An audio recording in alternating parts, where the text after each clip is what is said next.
Hello, cyberspace. It is me, Addie Hayes, and I'm here to talk to you about the latest Marvel installment, Doctor Strange. Doctor Strange follows the famous surgeon, Stephen Strange, when he gets into a major car accident, ruins his hands, and when Western medicine fails him, he turns to Eastern medicine, where he meets the Ancient One, and our movie just goes out from there.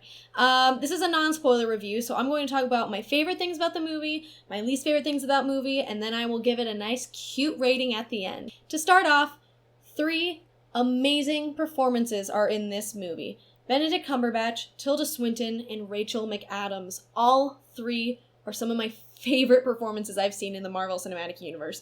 Benedict Cumberbatch, when he was cast as Doctor Strange, it was a no-brainer. He's amazing. He's a wonderful leading man. He's hilarious. He pulled off the a-hole, into himself, and very smart, rich guy, very well. But also, when he has the emotional moments, of course he killed it. It's Benedict Cumberbatch. I would see him do anything. Tilda Swinton, even though there was a lot of controversy around her casting, just nailed it. She was maybe my favorite performance in the movie. She was stoic, she was graceful, but she was also very humane and personable and hilarious, especially with Doctor Strange. The Ancient One and Doctor Strange's relationship was one of my favorite things to watch during this movie because you have 2 very intelligent human beings go at it at the beginning, and they're both right in a certain aspect, and it's so awesome to watch, but Ancient One was very hilarious, which made it so much more enjoyable. And then lastly, Rachel McAdams as the newest Marvel girlfriend, but she is definitely my favorite Marvel girlfriend. Her scenes in the movie weren't just romantic, help me, save me, I'm in distress. She was never a damsel in distress. That's what made her so great. She is a strong, intelligent nurse who Doctor Strange depends on a lot in the movie. The way that she was written, and also Rachel McAdams' portrayal of her was just on point. I hope she gets to stay around as long as we can have her. I hope she loves continue playing Christine Palmer because she did a phenomenal job and I want to see more of her. Secondly, my 4th favorite character, the special effects.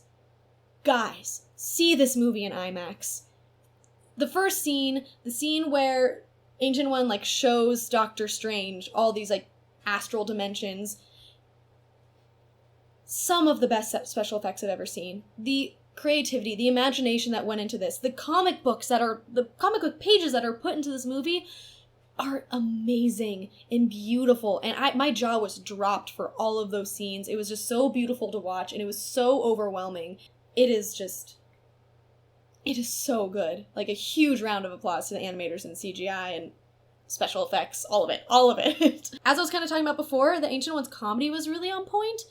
The humor in this movie I thought was wonderful. I loved almost all of it because especially you're having this silly idea of magic being introduced in the universe and everyone's taking it so seriously, so the humor kind of relieves that tension of taking magic seriously in such a beautiful way.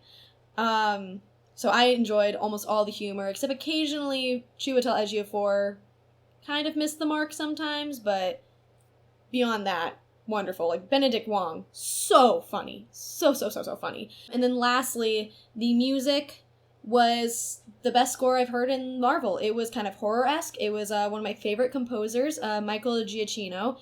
Had an Asian flair, and I'm definitely going to listen to the score more than once, I will just say. But I guess now I should probably move to the negative aspects. It's an origin story movie. You kind of can guess the, this is going to happen, then this is going to happen, then this is going to happen. He's going to overcome this one thing to become Doctor Strange. It's kind of similar to Iron Man in that sense, in my opinion. But they did do a really good job with the origin story and introducing this whole new idea of, dimensions and universes and magic, so it's not really that bad of a negative aspect. The final boss battle, in my opinion, could have taken way longer because we had this huge build-up to this final thing that Doctor Strange has to defeat, and it was hilarious, and I think they could have taken the humor way more. It could have been 2 times the length.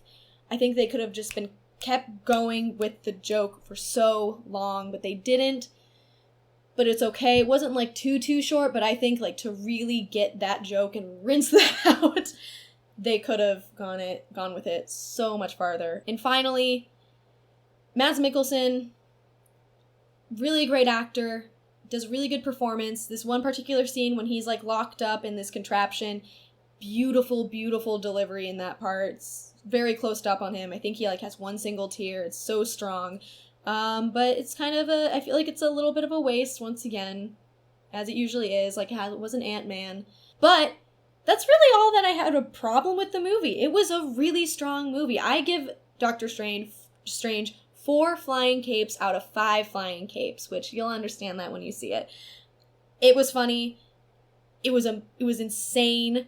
It was beautiful. It was colorful, and I'll see it again. See it in IMAX, everybody. Well, I hope you enjoyed my review of Doctor Strange. If you want another review of any other Marvel movie, Studio Ghibli movie, Lord of the Rings, anything to your heart's content, have any questions, I am here. I'm going to make more videos. I hope you like it. Please subscribe below. Give me a like. Give me a dislike. It's fine. I understand, I guess.